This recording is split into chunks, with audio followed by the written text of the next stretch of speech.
Now you've just failed your 10th challenge in a row and you're starting to become completely hopeless. You don't know what to do and you don't think you're ever going to get funded. Well, this video is going to help you a whole lot. We're going to show you a free ICT strategy that is going to help pass your challenge and get you funded. We've teamed up with Mulham Trading to bring you a full ICT course. Now, Mulham Trading has millions of views on YouTube and has taught hundreds of students to become profitable. And so we've teamed up with him to help you guys become profitable traders. Now, this strategy goes from A to Z on how to implement ICT fair value gap zones and invert those to become extremely profitable trading. He goes from step 1 to step 100, all in this video. So make sure you pay attention right till the end because he has some extremely valuable knowledge to impart on you guys. This is a full free course, all for you right here on YouTube. So I hope you guys enjoy. Here's Mulham. This video will be a 3-step mechanical strategy from A to Z, covering everything from the basics, framework, trade management, and finishing the video with examples to ensure full understanding of the trading plan. If you are looking for a strategy to make a living, then this video is for you. This is a collaboration video between Mulham Trading and Blue Guardian Prop Firm. Use the code Mulham to get 10% off your next evaluation. For now, let's get into the video. First of all, before getting into the setup and the strategy, I want to make a disclaimer that, okay, if you have a strategy that is already working with you and you're making money off and you've been successful using it, then stick to your thing, ignore everything else. Now, starting with the basics of the strategy, a lot of people don't know what a fair value gap is, but it's mostly the heart of the strategy. You should know what a fair value gap is in order to proceed with the setup. So a fair value gap is nothing but a 3-candle pattern. So in a bullish scenario, the first candle high does not overlap with the third candle low. So looking at this high of the first candle, it doesn't overlap with the low of the third candle. This is creating a fair value gap here. The same thing here, and it's also called an imbalance. So either fair value gap or imbalance is the same thing. Again, this is a bearish scenario here. We can see the low of the first candle does not overlap with the high of the third candle. This fair value gap will mostly be filled and it's giving you a fair value to buy or sell. So it's a better value to actually wait for a retracement to buy from here than going up. And again, most of the time this fair value gap would be respected to push price higher in a bullish scenario and lower in a bearish scenario. Now, what is going to happen if the fair value gap was not respected? So you see, for example, here, what happened is we had this fair value gap and price disrespected that fair value gap fully. So what does that mean? Now, if you're already familiar with trading, when we have a support or resistance and either one of those is not respected, what happened? It flips. So a support, when disrespected, it flips to a resistance, and the opposite is also true. When we have a resistance and then it was broken above, then we have support. So the same level flips from a support to a resistance or a resistance to a support. So also with order blocks, when we have an order block, if you're familiar with smart money concepts, then we have an order block when disrespected. Usually, if you're picking the right one, then it's going to be respected. But if not, then it flips to a breaker block. Now, the same logic applies to a fair value gap. Fair value gap, when disrespected, it does the opposite, and now it's called inverse fair value gap. So from the name itself, we know that it does the inverse of what a fair value gap does. So this is, for example, here we have this bullish fair value gap, right? So this was a bullish fair value gap. What we can see here is, oh, this candle high does not overlap with this candle low. Then this is a bullish fair value gap. It was disrespected here.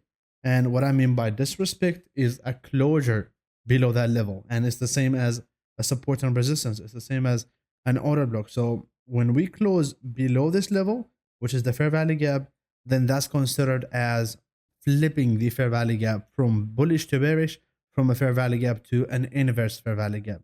And what we can see, we have the closure here, but then after that, look at how price was switching from being bullish to bearish, from pushing prices higher to pushing prices lower. So you see, one time price came to that fair value gap, or actually the inverse fair value gap, pushes price lower, again here, and then again here, and then what happened after? Simply prices going lower. You see, that's what an inverse fair value gap is. It's simply the opposite of what a fair value gap is. This is going to be the main thing to focus on this setup. The main thing that we're going to be trading is the inverse fair value gap. Now, we're not going to be trading any inverse fair value gap. We have some specific scenarios, specific conditions that we look for the specific thing. And if you continue and watch the video until the end, you would know when this inverse fair value gap is going to be created.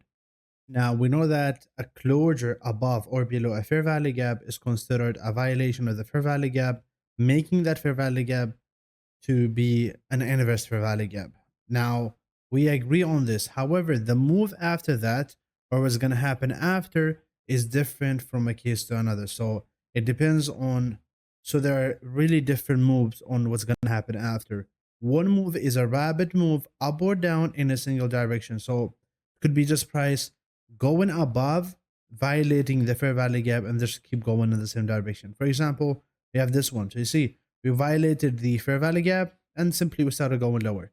There was no respect of anything. It just price literally going lower. And it's the same as when we have a market such a shift and then price also continue in the same direction. Now, on the other hand, we have some time where price would be retesting the inverse fair value gap. For example, here we can see that we have a closure above where exactly at this candle. This was the closure above. This confirmed that, okay, we have an inverse fair value gap that is working now. And what happened? And what happened after is price coming to this fair value gap or inverse fair value gap now again to retest it to go up. And sometime it's going to be at the beginning of the inverse fair value gap. Sometime it's going to go deeper into the 50% of the fair value gap. And sometime we have a formation of a fair value gap within the inverse fair value gap. And that's going to create what? A balanced price range. So for example, this is also another example of a balanced price range. What happened after is price actually within this fair value gap, close below it, but then with another fair value gap, but actually with another fair value gap. So you have two fair value gaps overlapping with each other. That's what a balanced price range is. So, you know, we got to understand all of those situations in order to evaluate what type of entry we want to use and what is the nature of the next move, how it's going to be. At least by understanding this, you'll have an idea on what's going to happen after. Now, when dealing with those fair value gaps and trying to spot the inverse fair value gap, one mistake that a lot of people are doing, and we really want to avoid that mistake, is dealing with multiple fair value gaps.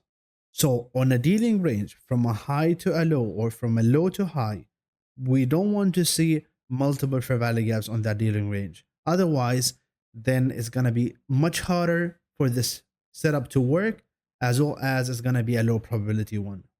We don't want to be involved with low probability conditions. We always want to be involved with the high probability ones. Now, what's the reason behind this rule that we're creating here? So you see this one, for example, we have a fair value gap here, one here also, and one here. Now, let's say that if we close above this first fair value gap, there is still a potential of those fair value gaps to hold. So even if I entered here, then price just going up, this fair value gap holding, rejection from here to go lower. And another reason is, imagine those all fair value gaps here are just being one singular fair value gap on the higher time frame. It could be something like this. So price is just going to 50% of the fair value gap. So disrespecting this doesn't mean nothing.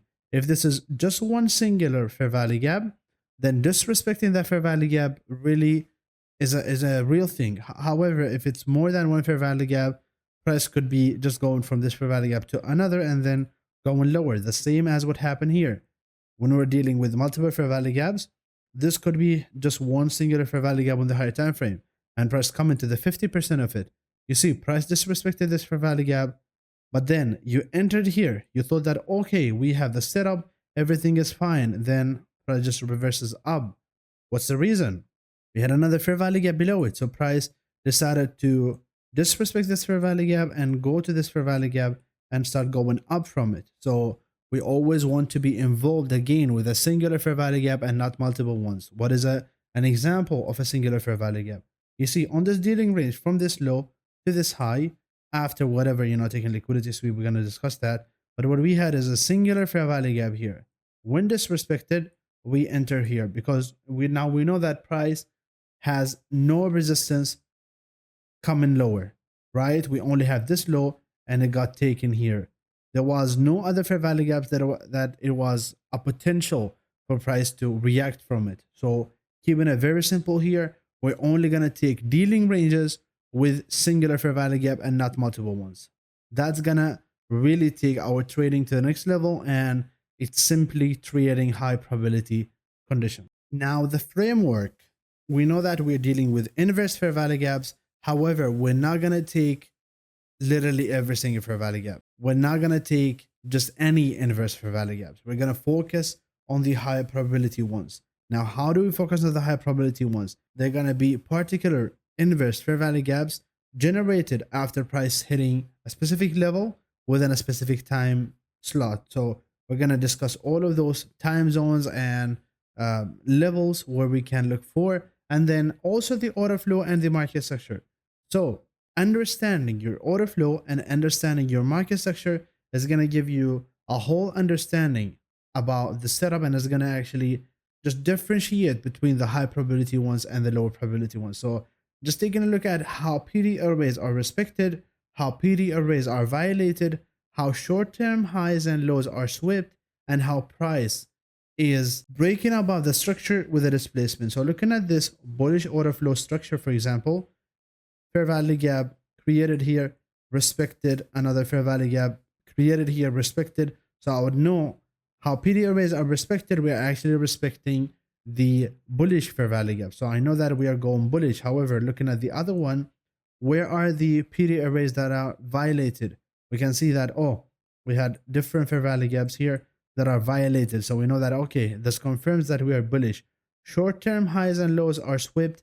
In this case, the short-term low is swept going up. So that's a bullish example of an order flow and structure. This is another example, but in this case, it's a bearish order flow and structure. You see, we're respecting bearish PD arrays and then breaking structure to the downside with displacement and taking and sweeping short-term highs in this case. So that's confirmed that, okay, we are actually in a bullish or bearish order flow. Therefore, we're only going to take, for example, on a bullish order flow, we're going to take inverse fair value gaps that are pushing price higher and simply bearish fair value gaps that are disrespected.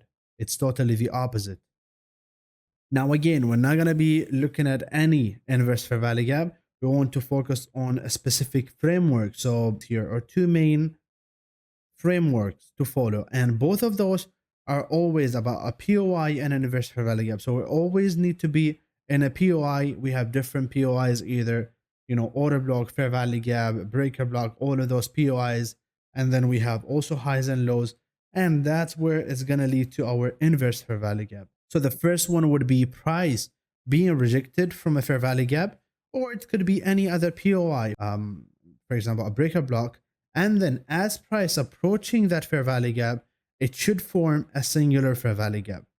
Now, very important to look for that singular fair value gap to be disrespected with a body closure. And then we consider that as an inverse fair value gap where we could enter from. The entry criteria is going to be discussed later, but that's the whole framework. When we have this, we know that we have a potential trade. Another one is, instead of looking for price to come to that fair value gap, we want to look for a liquidity sweep. So a liquidity level being taken, price immediately coming back into the range. So simply we want to have a liquidity sweep and not a liquidity run. Then on the way of price taking that liquidity, I want to see that fair value gap to be disrespected with a body closure, and then we follow our entry criteria. I try to keep it very simple here, very clear. So either use a fair value gap or a liquidity sweep, and so use any of those, either a fair value gap or a liquidity sweep, and then the entry criteria is going to be the same. Or you could use both of those at the same time. Now, the fair value gap example that leads to an inverse fair value gap, let's say that price is coming lower here, right? And we have a clear order flow going to the lower side. So that's your, analyzing the order flow and the market structure. We can see that we had a market structure shift here, coming lower, leaving this bearish fair value gap. Now, as we're coming into that bearish fair value gap, what happened? You see, we started going up, maybe going lower, a little bit of a retracement, going up and then going up. As we're coming here, this was our dealing range from this low to this high, or from this low to this high. So it doesn't really make that big difference. But looking at this dealing range here, what do we see? From this low to this high, we only had a singular bullish fair value gap, which is this one here. And when taking a look at this fair value gap, where does it locate? It actually locates in a bearish, bigger fair value gap that is with the order flow, which is the lower side. Now, you see, bullish fair value gap created in a bearish fair value gap, gotten disrespected here with a body closure. That means this is our entry. So we have the violation of the fair value gap, turning this to be an inverse fair value gap. That's the first framework. Now, unlike the first one where we had a fair value gap, now we have a sweep of liquidity leading to an inverse fair value gap. So simply, we had price coming lower, going up, and you guys know that when a liquidity sweep happen, especially with a wick, we go to the other direction, right? So we reverse. Taking a high here, taking a look at this dealing range from this low to this high where the sweep happened. Do we have any fair value gap? No fair value gap here. No fair value gap here. And then we have a fair value gap here. After the sweep, there was a fair value gap prior to the sweep. So prior to the sweep, there was a creation of a fair value gap. What does this tell you? It tells you that, okay, we're starting to come in lower. A first sign of a market such a shift would be the disrespect or the violation of this fair value gap. And there you go. We actually have it here. We can see that price closed below the fair value gap, turning this what? An inverse fair value gap, going to the other direction. And you see here, price coming to this inverse fair value gap, retesting, going lower. But again, we're going to discuss all of the entry criteria, the trade management later on the video. But that's the whole framework. So either focus on sweep of liquidity or rebalancing fair value gaps or price going to fair value gaps. Now the timing of trading. So there's a specific time we're going to be trading. I don't want you to be limited to this. Just know that the highest probability that you're going to have are those timings. Okay. So feel free to trade anytime you want. However, the highest probability are going to be on those timings. So you see, starting with kill zones, and most of you are familiar with kill zones. There are time slots that has a lot of liquidity, a lot of volume going on, a lot of volatility. So you want to really trade on those timings where the volatility is at the top. We want to focus on the London kill zone and the New York kill zone. So London 2 to 5 a.m. so New York time, and then New York we have 7 to 10. Feel free to trade after that. However, those are the times where we have most of the volume. So 2 to 5, 7 to 10. However, you can also trade macros. So macros are periods in which the algorithm seeks out buy side or sell side liquidity. So basically levels of liquidity, or rebalances fair value gaps between the opening and the closing of the macros. So there are types of macros. We have accumulation macros where it creates liquidity. So the function of this macro is to create liquidity in order to be taken later. We have also distribution macros where we have expansion. But when does the expansion comes? After the manipulation. So we have manipulation, liquidity sweep. What does that mean? We have a liquidity sweep at those times, and that's what we trade. Want to be focusing on trading manipulation because we are looking for those sweeps and price rebalancing for value gaps. Now, sweeps, you got to focus on the manipulation. Rebalancing fair value gaps, you could trade the expansion. But after you identify your manipulation, right? So those are the times. You have some London macros here. You have the New York AM and the New York PM. Feel free to look at those time slots, and you're gonna notice that at those times, there's actually a lot of the time there will be a liquidity sweep, right? So for example, 8:50 to 9:10, you're always gonna see that, oh, actually there was a liquidity sweep, and you could find an inverse fair value gap entry there because we had a liquidity sweep and an early indication of a market structure shift that a lot of people are looking for. It's an inverse fair value gap, and you're looking at that thing before it happened.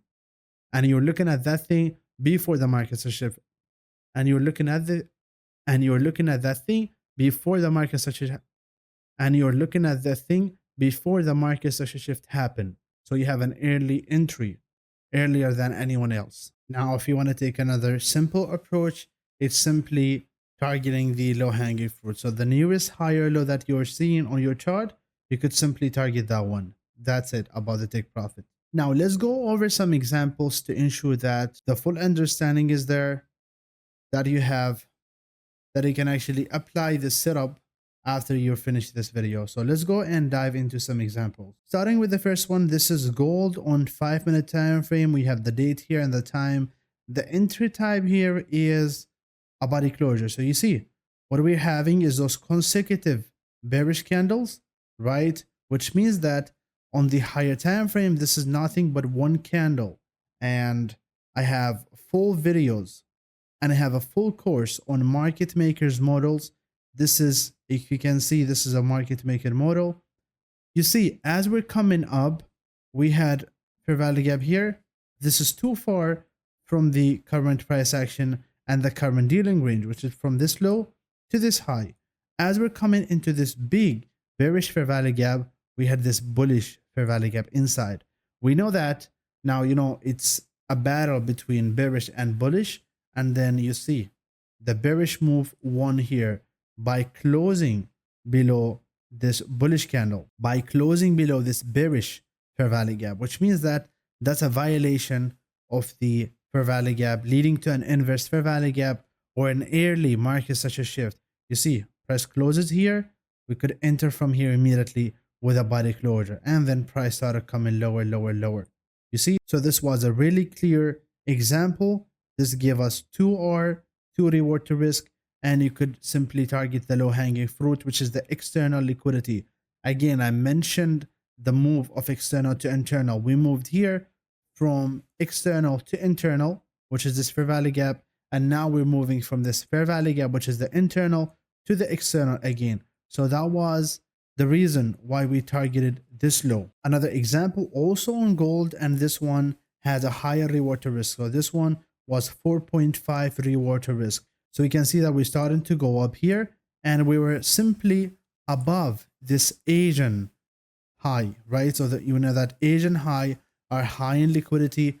We can see that price started going up, but no market such a shift, and we had this fair value gap where we did not disrespect, but then we started going up. Now we're already above midnight. We're above the Asian session. We're starting to come lower. What did we have here? We had this inverse fair value gap, but the thing that we were not in a point of interest already, or this could be a valid entry. However, a valid one would be this one. We had this big fair value gap, and as price come into it, now we ask ourselves this question: did we have a bullish fair value gap coming into the main bearish fair value gap? Yes, we know that this bullish fair value gap is going to be disrespected. Now the entry criteria here is also a body closure. You see, we closed below the inverse fair value gap, could have entered here, stop loss just above the inverse fair value gap.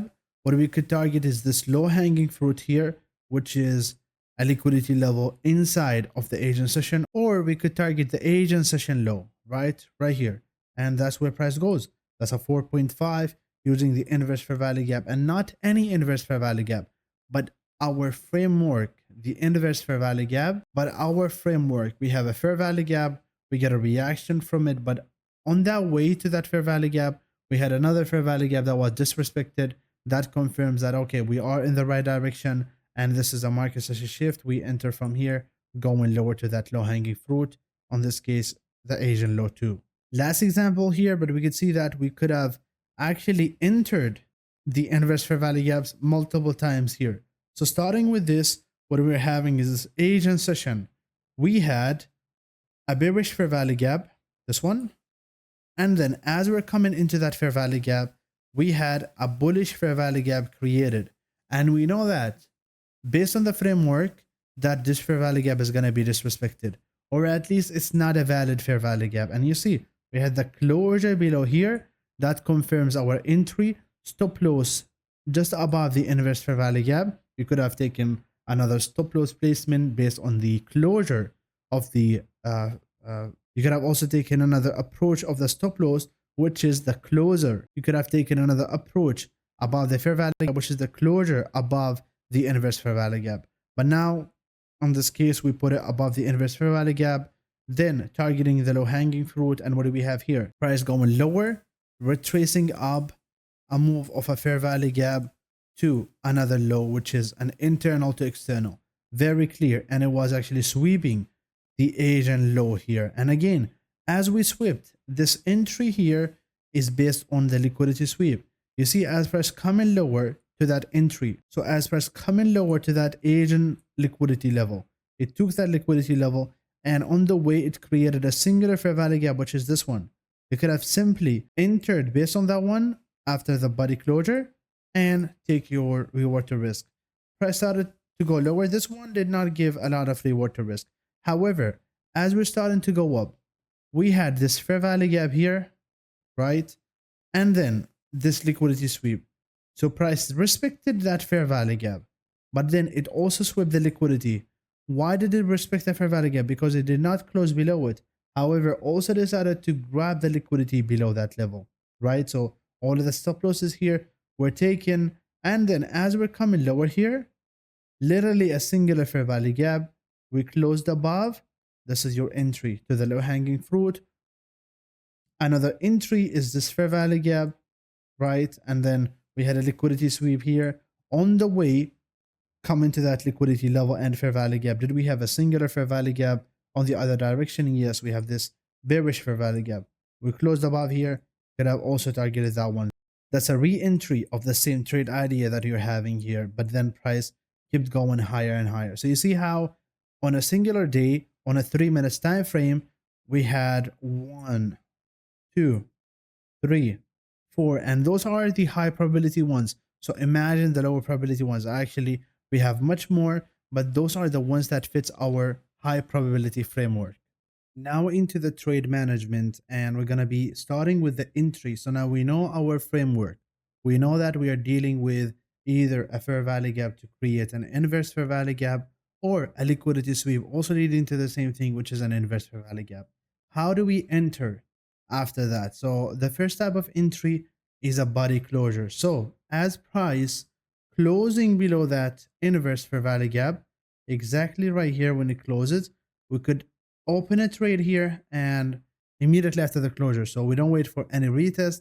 We don't wait for anything. After the closure, we enter immediately. That's the first type of entry. And this one, now every entry has pros and cons. The pros of this is that you're not going to miss no trade. So every trade you're going to trade, okay? So every trade that you see, every possible trade, you're going to enter. You're not going to miss no trades. The cons of this, however, it's not the best price to enter. Why? Because you could have gotten a better entry here. You entered here, could have gotten a better entry here, which is going to lead to what? A lower reward to risk. And a lot of the time, we might have a fake out. So price would just come here and then keep going up, especially if you're against the order flow.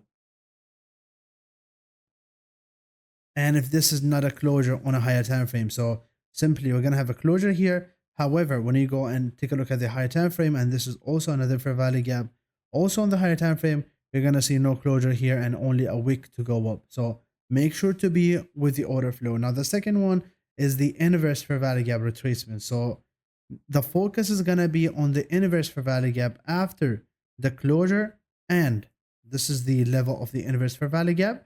We're going to be looking at a retest. So we're not going to enter immediately.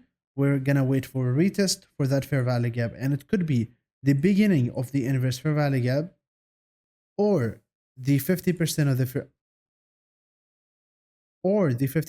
the inverse fair value gap. So both of those levels are very significant. We could look for an entry from just to set the limit order here after the closure below the violation of the fair value gap, making an inverse fair value gap. So 50% or the beginning of the inverse fair value gap. The pros of this is going to give you a better reward to risk compared to the body closure. And it's, it's a better entry. And then the cons of this, sometimes it's possible to actually miss trades, as price sometimes just started closing here, as sometimes price just closes here and then immediately start going lower without retracing into the limit order that you're having or into the inverse fair value gap. So sometime you're gonna miss trades because of this. So sometime you're gonna miss trades because of this. Now the balanced price range, which is what? Nothing but a fair value gap and another fair value gap overlapping with each other. The same as here, we have fair value gap here and another fair value gap here. So we have the disrespect of the fair value gap creating an inverse fair value gap, but inside of that inverse fair value gap, we also have a new fair value gap, but with the same direction of the inverse fair value gap. So you see, bearish inverse fair value gap here and then bearish fair value gap here. So two things at the same direction. Now this could be, now how you could enter from here is looking at the fair value gap that is created now. We could enter from the beginning of it. We could look for the 50%. Also, we could look at the BPR at also the balance price range here where it overlaps. We could look at the 50% of it. Sometimes it's going to be a huge difference between the fair value gap and the balance price range. Now, again, what is the pros of this? It's really high probability entry and it's going to give you a better reward to risk. However, the cons are the same as a retracement because this is also another type of a retracement. So we would be missing some trades sometimes.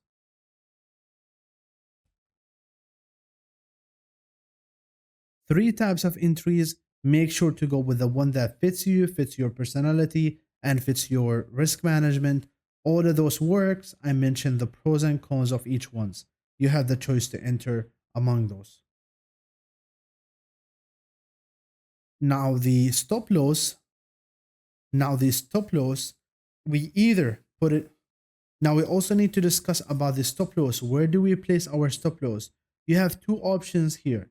The first one, you see, inverse fair value gap created here. You could put it above the swing high that created this inverse fair value gap. So the nearest swing high, you could simply put it here, because if we go above it, then that means we're most likely disrespecting the move here and we're having another breaker structure to the upside. Mostly, again, you're against the order flow. That's the importance of following the market structure and the order flow. Now another tab of a stop loss. Now another tab of the stop loss placement is the inverse fair value gap. What does that mean? You see, this was our inverse fair value gap. You could wait for a closure above this inverse fair value gap. So body closure above it, then that means this is your stop loss. There's going to be the body closure of the candle, because sometimes price could wick above the swing, because sometimes price could wick above the inverse fair value gap and then keep going lower. So that's not a stop loss for you. A stop loss would be a closure above that level. Or if it's too high, then just put your stop loss above, right? Just a stop loss here. No need for a body closure.